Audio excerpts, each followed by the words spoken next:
আসসালামু আলাইকুম বন্ধুরা, কেমন আছেন সবাই? আশা করছি সবাই ভালো আছেন।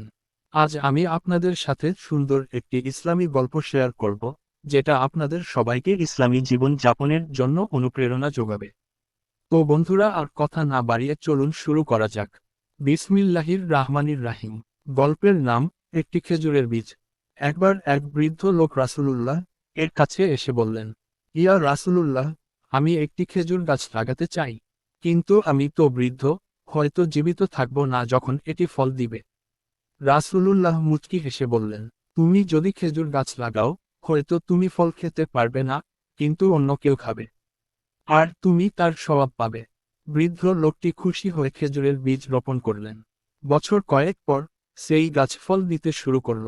গ্রামের মানুষ সেই গাছের ছায়ায় বিশ্রাম নিত, ফল খেত, এবং গাছের নিচে বসে আল্লাহর কথা স্মরণ করত।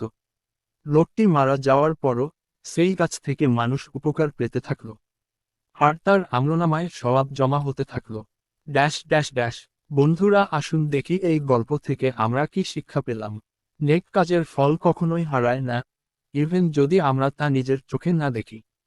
সদকা জারিয়া, চিরস্থায়ী দান, যা মানুষের উপকারে আসে, তা মৃত্যুর পরেও সওয়াব আনে। আল্লাহর উপর ভরসা রেখে কাজ করলে তা কখনো বৃথা যায় না।